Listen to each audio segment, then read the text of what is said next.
Dr. Maitri's Music Therapy Channel. இன்றைய பதிவிலையும் mind set and routine என்ற தலைப்பில் சில செய்திகளை நம்ம பகிர்ந்துக்கலாம். பாசிட்டிவ் மைண்ட் செட் அப்படின்றத பார்த்துட்ருக்கோம். ஆனால் ஏற்கனவே இருக்கிற ஒரு விஷயத்துக்கு நம்ம ஏற்கனவே நம்மளுக்கு சில விஷயங்கள்லாம் நல்லா தெரியும், நல்ல பழக்கத்தில் இருக்குது.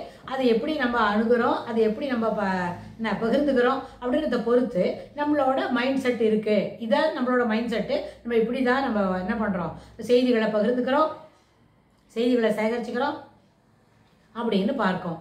அதுதான் பார்த்துட்டு வந்தோம். ஆனால் ஹெல்த்தி மைண்ட் செட் எப்படி வளர்த்துக்கிறது, எதுக்கெல்லாம் நம்மளை முதல்ல அடாப்ட் பண்ணிக்கணும், எந்த மாதிரி மைண்ட் செட்டை வளர்த்துக்கணும் முதல்ல அப்படின்னு சொன்னால் அதில் பாசிட்டிவ் மைண்ட் செட் தான். சிலதெல்லாம் already we have negative mindset இருக்குது. அந்த நெகட்டிவ் மைண்ட் செட்டை என்ன பண்ணணும், we should eschew it, we should discard it from you should dealing our self from the negative attitude அப்படின்னு.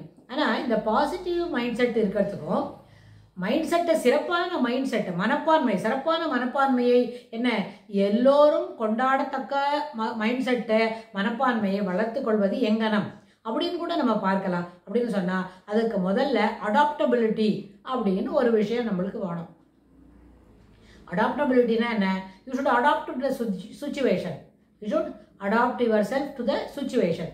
என்ன சுச்சுவேஷன் இருக்கு, எதுவுமே நம்ம எங்கே போகிறோம், ரெண்டு இடத்துல பழகிறோம், ஒரு கெட் டுகெதர் போகிறோம், ஒரு சோஷியல் இன்ட்ராக்ஷன் இருக்கு அப்படின்னா அங்கே போய் முதல்ல எல்லாரோடையும் பழக தெரிஞ்ச பிறகு தான் அந்த மைண்ட் செட்டு நம்மளுக்கு வளர்த்துக்க முடியும். பழக தெரிஞ்சுக்கணும், பழகணும். What it comes. சிலவங்க நம்மளை கிரிட்டிசைஸ் பண்ணுவாங்க, சில சமயம் நம்மளை கேரோ பண்ணுவாங்க, சில சமயம் ரொம்ப கலாய்ப்பாங்க அப்படின்னு எது வேணால் நடக்கும். ஒரு நண்பர்களுக்கு மத்தியில் எது நடந்தாலும் அதை சரியான ஒரு புரிதலோடு எடுத்துக்கணும். அப்புறம் சிலதெல்லாம் நம்மளுக்கு ரொம்ப ட்ரைவிலாக இருக்குன்னு வைங்க, we need not give any importance to that. அதான் சில நேரத்தில் என்றைக்கும் ஒரு 50 நாளைக்கு முன்னாடி பேசினது ஒரு செய்தியை இன்னும் நினைவு வச்சுருப்பாங்க. அது ரொம்ப முக்கியமானது கூட இல்லை, வெறும் ட்ரைவியல்னு முதல்லே சொல்லிட்டோம். ஆனால் இப்போ என்ன பண்ணுவாங்க, புதுசாக ஒரு விஷயம் இருக்குது பாருங்கள், இப்போ நேற்று சொல்லி கொடுத்தோமே அது மனசில் நிற்கவே நிற்காது.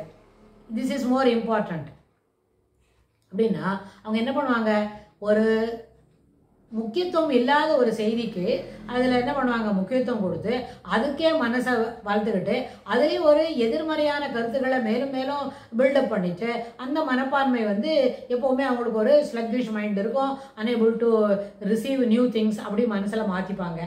இதெல்லாம் என்ன காரணம், சரியான மனப்பான்மையை புரிதல் என்கிற ஒரு விஷயத்த அவங்க சரியாக கையாளலை அப்படின்னு தான் அதுக்கு பொருள். புரிதலை சரியாக கையாளுட்டா அதில் எந்த விதமான பாதிப்பும் அங்கே இருக்கிறதுக்கு வாய்ப்பு இல்லை. ஆனால் சரியாக புரியலன்றது மட்டும் அவங்க ஒத்துக்க மாட்டாங்க. இன்ஸ்டட் தனக்கு புரிஞ்சது தான் சரின்னு சொல்லி ஆன் தட் பேசிஸ் அவங்க என்ன பண்ணுவாங்க, தொடர்ந்து சில செய்திகளை அதுக்கு மேலே சேகரித்து அது ஒரு எதிர்மறையான எண்ண ஓட்டங்களை வளர்த்துப்பாங்க. அது இல்லை, அது இருக்கிறதுக்கு பதில் instead of making a negative attitude or negative mindset இல்லை எதிர்மறையான மனப்பான்மையை வளர்த்துக்கிறத காட்டிலும் பாசிட்டிவ் ஆட்டிடியூடை வளர்த்துக்கணும்னு சொன்னால் adaptability to the new situations பார்த்துக்கணும்.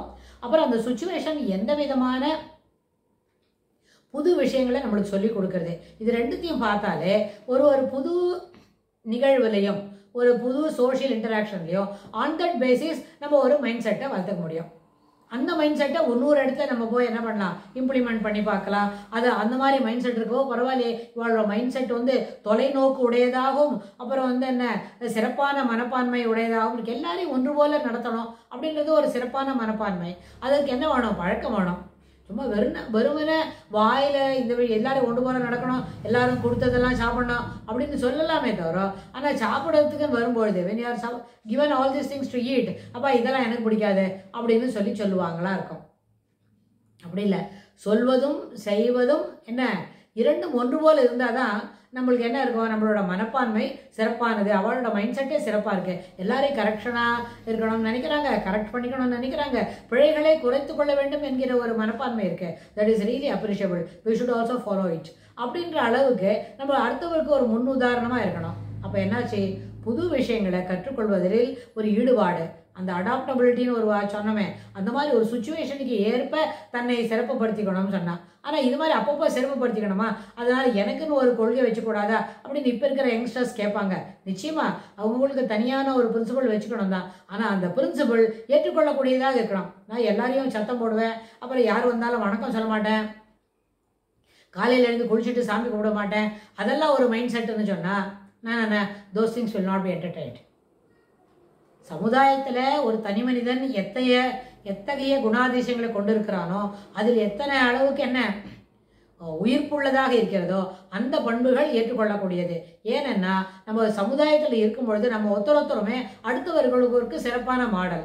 நம்மளோட குணாதிசயங்களே சென்ற நிகழ்வு நம்ம பகிர்ந்தெடுத்துறது, அந்த நிகழ்ச்சியில் ஏற்பட்டக்கூடிய என்ன நம்மளோட வெளிப்படுத்தக்கூடிய குணம் இந்த நிகழ்ச்சிக்கு ஒரு முன்னுதாரணமாக இருக்கும். நம்மளே செல்ஃபுக்கு ஒரு தனக்குத்தானே ஒரு முன்னுதாரணமாக இருக்கிறதும் வாய்ப்பு தான். நம்மளுடைய குணாதிசயங்கள் பிறருக்கு ஒரு முன்னுதாரணமாக இருப்பதற்கும் வாய்ப்பு உண்டு. அதனால் என்ன பண்ணணும், எப்போவுமே ஏற்றுக்கொள்ளக்கூடிய குணங்களை மட்டுமே முன்னுதாரணமாக ஏற்றுக்கொள்ள வேண்டும். பெரியவங்களை பார்த்தா பேச மாட்டேன், அவங்களுக்கு வணக்கம் சொல்ல மாட்டேன், அப்புறம் என்ன முன்னாடி லைனில் சொன்ன மாதிரி தான் எந்த வேலையும் வருஷ கிரமமாக செய்து முடிக்க மாட்டேன், தொடர்ந்து ஒரு வேலையை செய்ய மாட்டேன் அப்படின்னு சொன்னால் அதெல்லாம் மைண்ட் செட்டில் சேர்த்திக்கியா அதுக்கு ஒரு கிரெடென்ஷியல்ஸ் கிடைக்குமா அப்படின்னு கேட்டால் நம்ம வீட்டில் இருக்கிற பெரியவங்க என்ன சொல்லுவாங்க, நான் அது முதல்ல மைண்ட் செட்டே இல்லை, அது ஒரு லெத்தார்ஜிக் மைண்ட் செட். அந்த லெத்தார்ஜிக் மைண்ட் செட் இல்லாமல் சுறுசுறுப்பான மைண்ட் செட்டு, ஏற்றுக்கொள்ளக்கூடிய மனப்பான்மை, ஏற்றுக்கொள்ளக்கூடிய செய்திகளை தொகுத்து வைத்து கொண்ட ஒரு மனம் அப்படின்னு சொல்லி பழகினா அது எல்லோருக்கும் என்ன பண்ணோம், இன்பத்தை தரும், இன்புறுவதற்கு வழிவகுக்கும் அப்படின்னு சொல்லி இந்த பதிவை நம்ம நிறைவு செய்கிறோம். இதுக்கு தொடர்புடைய செய்திகளை வரப்போகிற பகுதிகளில் பார்க்கலாம். தேங்க்ஸ் ஃபார் வாட்சிங்.